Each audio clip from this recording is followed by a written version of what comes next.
8:44, damos la bienvenida al doctor Osvaldo Moreno, analista político, que nos acompaña a esta hora en Un Café con JJ. A ver si conversamos con el doctor. ¿Cómo está, doctor? ¿Me escucha bien?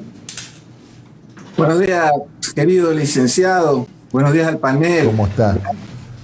Señor Jacob, aquí está de vacaciones y me invita.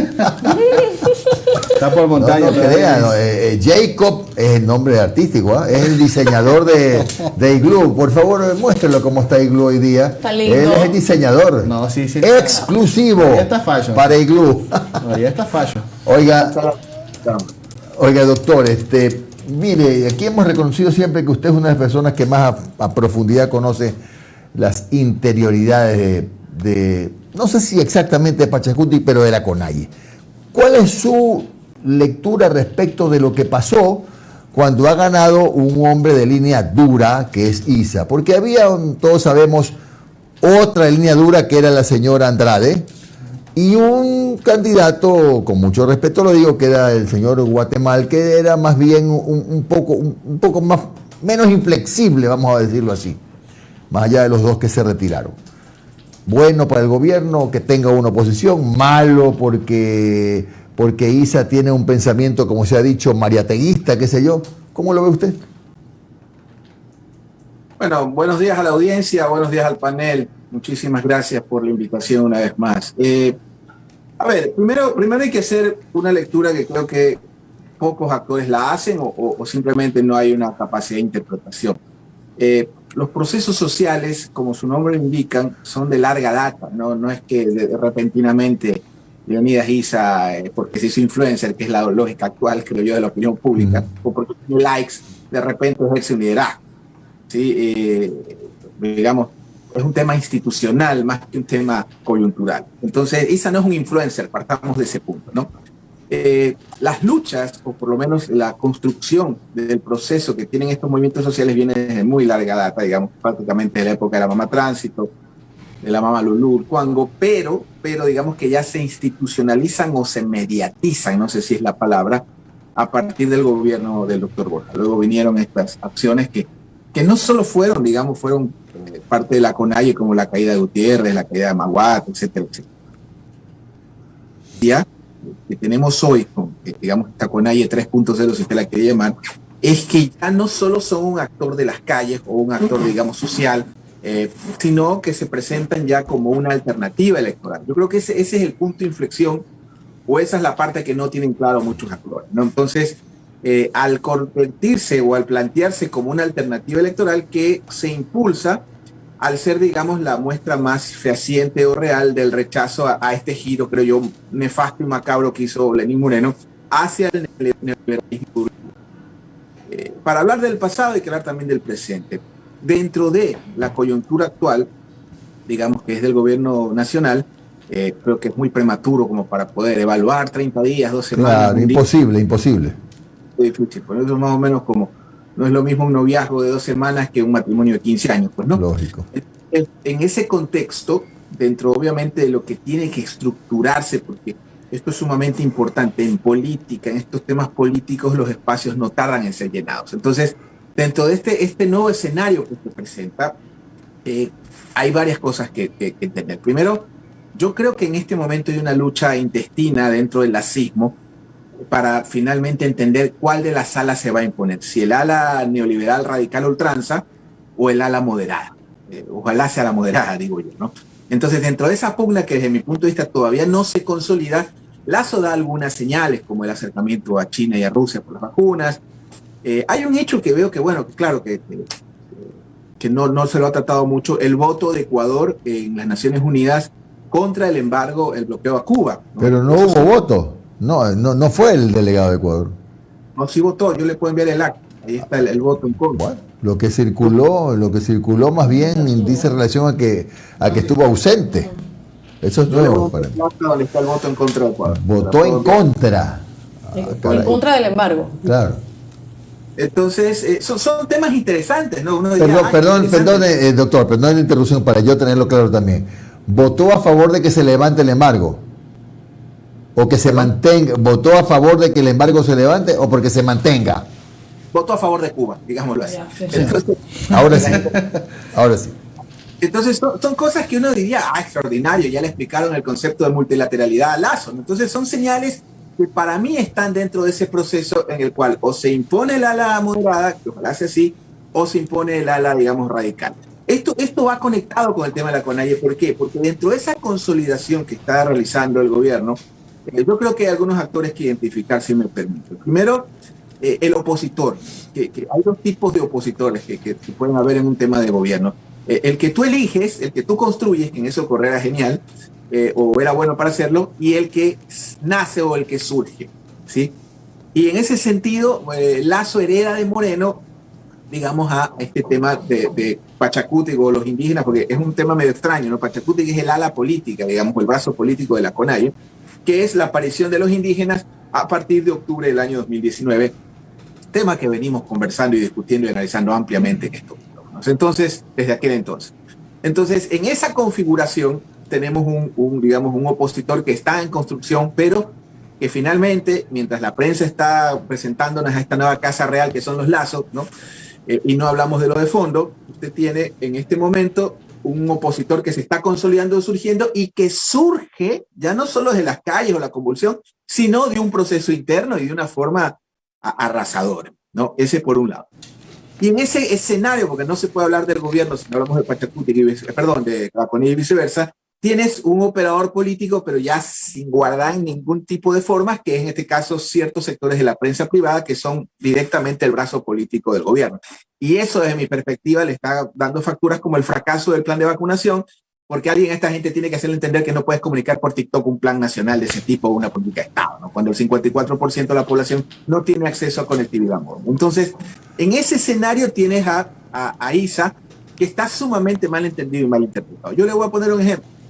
Durante el gobierno del señor Pinochet hubo, digamos, ya oficiales, no especulación, mediante gente muy seria que lo organizó, un promedio de 4.000 personas que fallecieron producto de desapariciones forzadas, torturas. Le voy a hablar de un tema bastante grosero. Por ejemplo, había una tortura que ponían ratas hambrientas en los genitales de las personas, violaciones, una cosa espeluznante. Entonces yo le voy a decir a usted, si fuera un extremista o si aplicara la lógica tuitera, que Pinochet aplicaba esas políticas porque las leyó en el libro de Hayek, por ejemplo, que es una de las Biblias de los liberales, ¿no es cierto? Yeah. O del Friedman. Entonces, sería estúpido que yo diga que las torturas Pinochet las aprendió leyendo a Friedman. Entonces, de la misma forma, creo que se está satanizando con un grado, bueno, también está en un grado tal de pureza y ignorancia que no quisiera, digamos, dañarla, ¿no? Pero hablando un poco de Mariátegui. Sí, entonces, Mariátegui, ¿quién era Mariátegui? Un pensador extraordinario. De hecho, un nieto de él es uno de los referentes del neoliberalismo, es uno de estos amigos de él. Qué pena en lo que es de Vargas Llosa, pero bueno. Entonces, Mariátegui era, digamos, algo así como el Gramsci andino, un poquito, que era algo así como quien occidentaliza, digamos, el socialismo, o es el ala más de la Europa occidental que surge desde la Italia fascista, o el bla, bla, bla. Entonces, Mariátegui es eso, Mariátegui es como el Gramsci andino, donde plantea ya un socialismo andino. Pero no es que Sendero Luminoso usaba el libro de Mariátegui. Claro. Entonces son cosas que realmente, por un lado me inspiran ternura por ver ese lado infinito de ignorancia, pero por otro lado sí me preocupan. Entonces, ese opositor terminaría siendo ISA frente, en este caso, a Lasso, que su rol, si usted me pregunta a mí, ¿cuál será finalmente el rol de Leonidas como opositor? Va a depender mucho de dos cosas. Primero, como le planteaba, si es que se impone el ala moderada, yo creo que el paquetazo no va a ser tal, seguramente aplicarán medidas graduales, porque estamos en una circunstancia donde una de las obras más digamos, que se puede resaltar del paso nefasto y macabro de Moreno es que aniquiló a la clase media, no es que remató a los sectores populares, fue una política sistemática contra la clase media. Entonces, en ese escenario, va a depender mucho qué va a pasar en las calles, si va a haber convulsión. Bueno, dependerá mucho de cuál de las alas. De cuál de las alas se imponga, claro. Si es la ultranza, que creo que es la más peligrosa, bueno, ya usted se imagina, empezarán los procesos de desmantelamiento, privatización, shock, etc. O la más moderada, como usted ha dicho, ¿no? O la más moderada. Doctor, ahora, ya que estamos viendo qué pasará con el gobierno de Lasso, si se impone el ala moderada o el ala más radical, ¿qué pasará con Pachacuti ahora con Leonidas Issa metido ya como una cuña? Hay un capital electoral que hay que analizar, que me va a perdonar, no es arrogancia, pero lo hicimos en equipo con este panel y vinimos analizando desde octubre del 19 paso a paso lo que podría suceder a nivel electoral y creo que sucedió. Muchos expertos plantean de que Yacu Pérez quedó en segundo lugar, al menos estuvo 2 semanas en segundo lugar, ¿no? Entonces, primero hay un capital electoral que hay que definir por dónde o quién lo va a capitalizar, ¿no? Número uno, el resultado a nivel presidencial, que lo obtuvo el señor Yacu Pérez, que ya, digamos, salió de esa mesa. Ojo, que los indígenas son muy comunitarios, ¿sí? Allá, si usted se fija, hay un Leonidas Issa es la primera vez que es elegido secretario de la CONAIE y probablemente no sea reelecto. Una de las cosas que podemos aprender de estos movimientos es la alternabilidad. Yo le puedo hablar de los 4 o 5 actores políticos de los últimos 40 años en el Ecuador, si se excluye a Correa de la mesa, y sin embargo los indígenas nos presentan cuadros cada vez y cuando porque manejan un esquema comunitario. Entonces, en ese escenario, primero hay un capital electoral, que es el hecho del resultado que obtuvo Yacu Pérez, que estuvo en segundo puesto prácticamente 2 semanas y media. Segundo, y esto es muy importante, el resultado histórico que obtiene Pachacuti a nivel parlamentario. Y no han tenido, han tenido menos bajas de las que yo me esperaba. Creo que solo han perdido al asambleísta, digamos, rural del Guayas y por ahí uno que otro, pero tienen un bloque muy grande y muy consolidado, por lo menos hasta el momento, y eso requiere de alguna forma que se capitalice ese capital, digamos, electoral. Ajá. Entonces, Pachacuti, al ser el brazo político, va a depender mucho su acción dentro de la asamblea, y todo esto ya va conectado lo uno con lo otro. Si es que el ala moderada del lacismo se impone, obviamente tendremos otro tipo de políticas, y si el ala radical se impone, obviamente tendremos otro tipo de acciones, con la ventaja de que Pachacuti tiene 2 vías, o gobierna con Lasso, como lo hizo Lasso con Moreno, o como lo hicieron en algún momento los cristianos, o el mismo correísmo, o finalmente Pachacuti se consolida como la oposición. Y esto, obviamente, no hay un cuadro dentro de Pachacuti, digamos que como lo era en su momento Vargas, o como lo era Yacu, y en este caso Leonidas Issa se podría proyectar eventualmente como ese cuadro que tendría que ser la opción en el futuro para ellos, dependiendo. Algo muy breve ya, para darle paso ya, Omar. Yo veo algunas manifestaciones de los moderados. Esto de crear una subsecretaría de diversidades, para mí resultó absolutamente casi insólito, pero bueno, por supuesto que bueno, pero eso es de la moderada, eso no es de la radical. Bueno, mire, hay un gran problema que tienen los analistas, sobre todo de Europa, sobre Latinoamérica, ¿no? Digamos que dejemos a un lado el debate de lo que es, digamos, la legalización o despenalización del aborto. En mi caso, usted me conoce, yo soy abiertamente pro vida, pero entiendo que los parlamentos del mundo debaten estos temas. Entonces usted no puede, como hacía Correa, mandar a la casa castigadas a 3 asambleístas porque toca el tema. ¿Me explico? Entonces, hay temas, digamos, que se pueden debatir o no se pueden debatir. En el caso de Lasso, sí, tienes una Secretaría de Derechos Humanos sobre el caso de Colombia, donde el señor Duque, ya hay cerca de 70 muertes probadas de parte de la fuerza pública, especialmente jóvenes, desaparecidos, y ahí nadie dice esta boca es mía.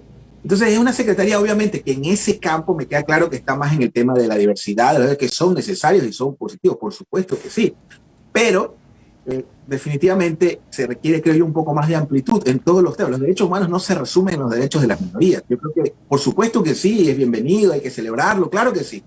Prendamos confeti, lancemos confeti, fuegos artificiales, pero yo creo que hay una amplitud mucho más larga o lapsa, tiene que ver en función de lo que son los derechos humanos.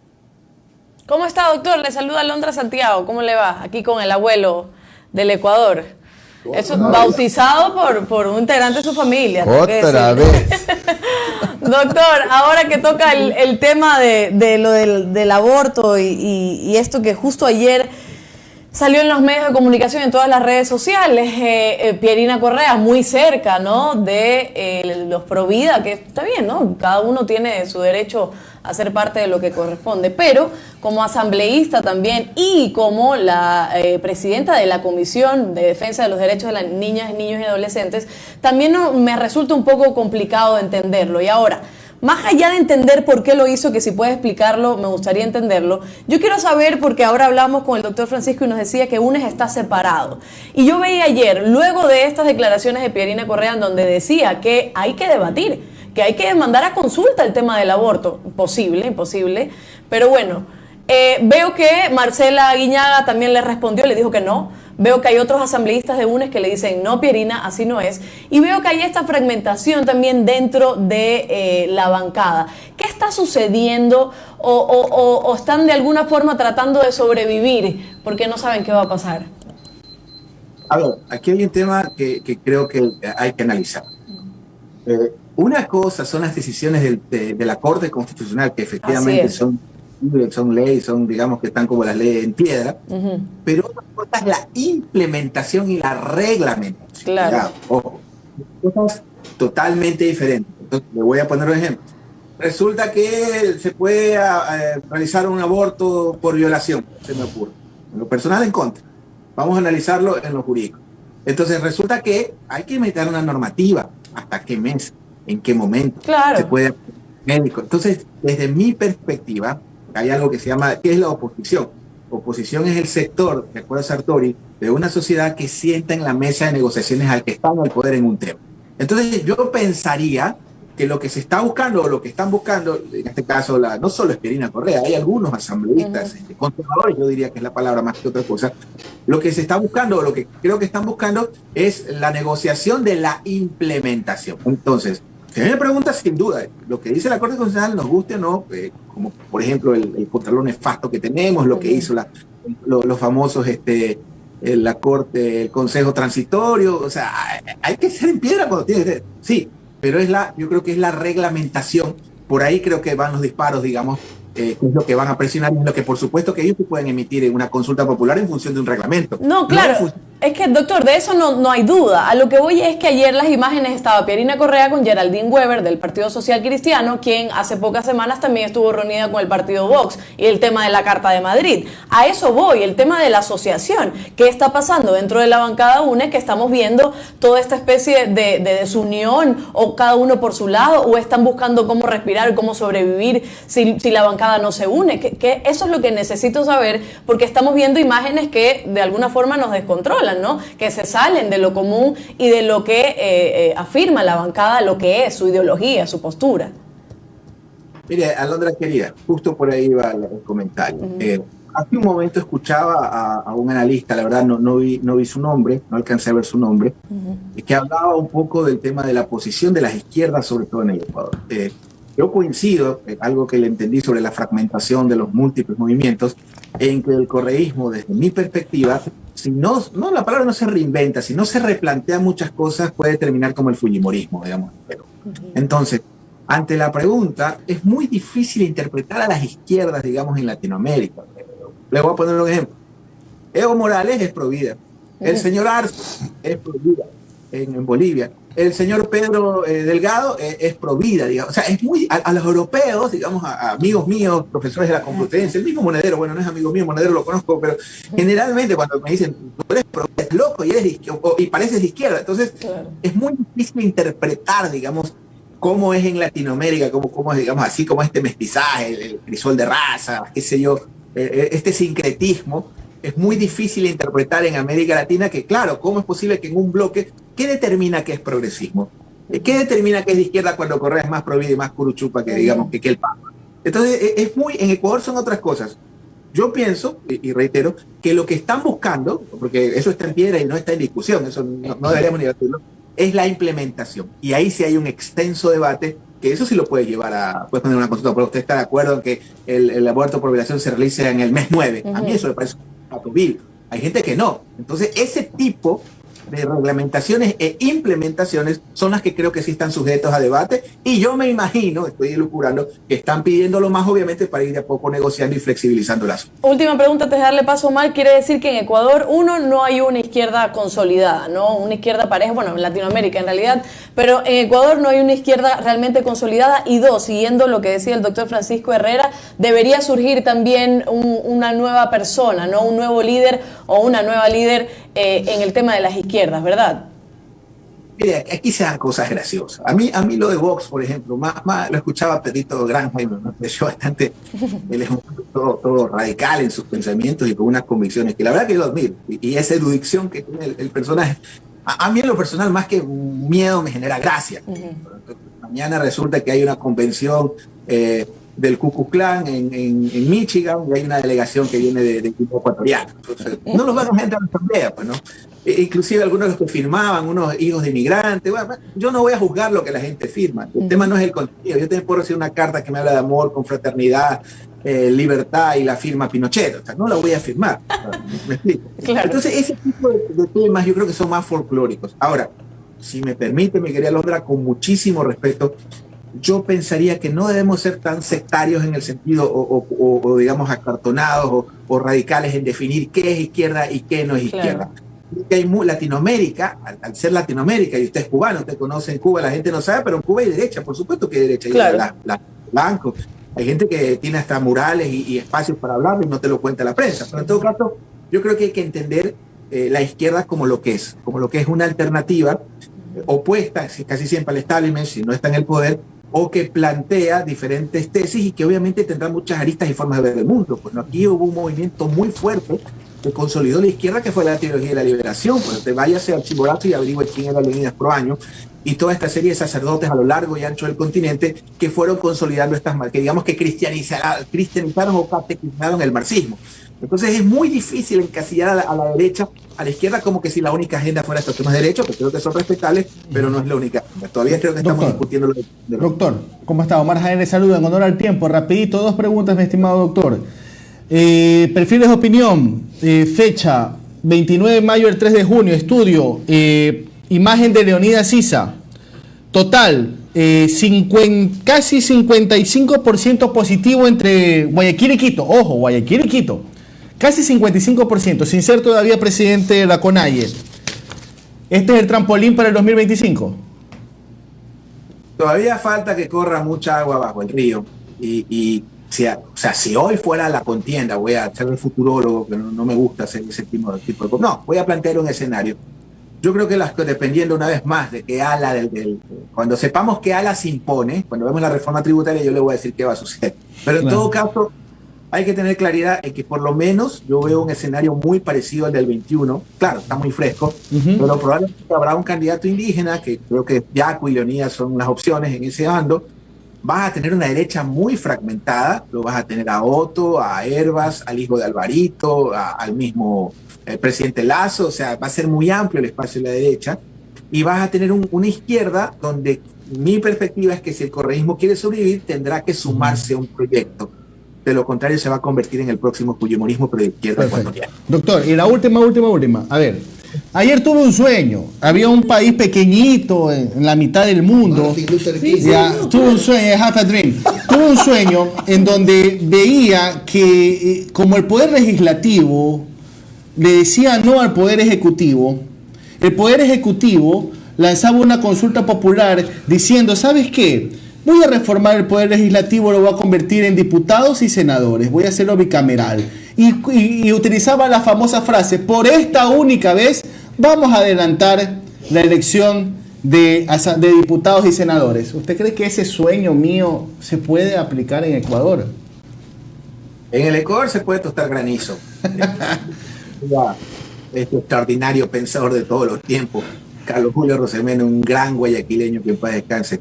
Un hombre con una formación de valores y convicciones, y salido de las élites. Mire lo que las élites producen en Ecuador también, ¿no? Olmedo venía de las élites, y él en su época era de izquierda.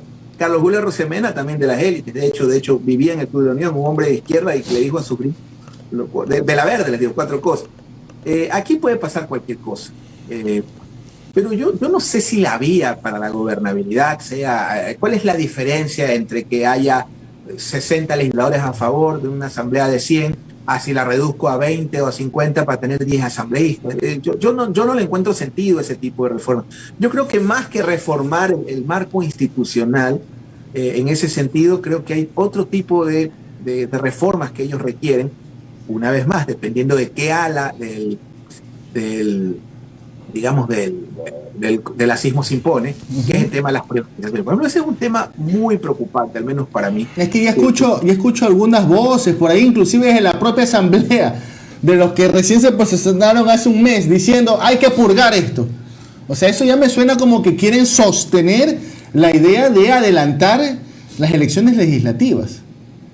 Por eso le repito, yo no le encuentro sentido, a menos de que el gobierno esté muy, muy seguro. Claro, si viene tu encuestador de planta y te dice, tienes 80 aceptación, claro, me decías que iba primero también y ganar en primera vuelta en las elecciones. Entonces, si al mes de tu mandato, tu encuestador de planta ampliamente demostrado no es que se ha equivocado, que no ha tenido mucha precisión, te lo dice, y tener que tomar una decisión donde te puedes jugar la gobernabilidad. Digamos que ese proceso, digamos que su sueño se cumple hasta que el Tribunal Constitucional lo aprueba, hasta que están las papeletas, bla, bla, bla, bla. Digamos que un año. En un año pueden pasar muchas cosas. ¿Qué pasa si la ala radical del asismo se impone y imponen unas medidas ultra neoliberales que afectan a los más desfavorecidos y de repente ya la política no va a ser agradar al pueblo, sino sostener a Moreno al precio que sea? No sabemos. Entonces, eso va a depender mucho. Entonces, yo le reitero, su sueño se puede cumplir en función de qué puede suceder aquí un año y en un mes, obviamente, pues puse el ejemplo del día a día y de la vida, pues no es lo mismo un noviazgo de 20 días o de un mes que un matrimonio de 15 años. Bien, muchas gracias, doctor Osvaldo Moreno, analista político. Hemos desmenuzado hasta lo que tiene que hacer y no tiene que hacer Lazo. Que tenga usted un buen día. Gracias, doctor. Y 10 minutos. Un abrazo para todos. Ojalá se extiendan las vacaciones del señor García para que Presita me invite a seguir. Muy bien.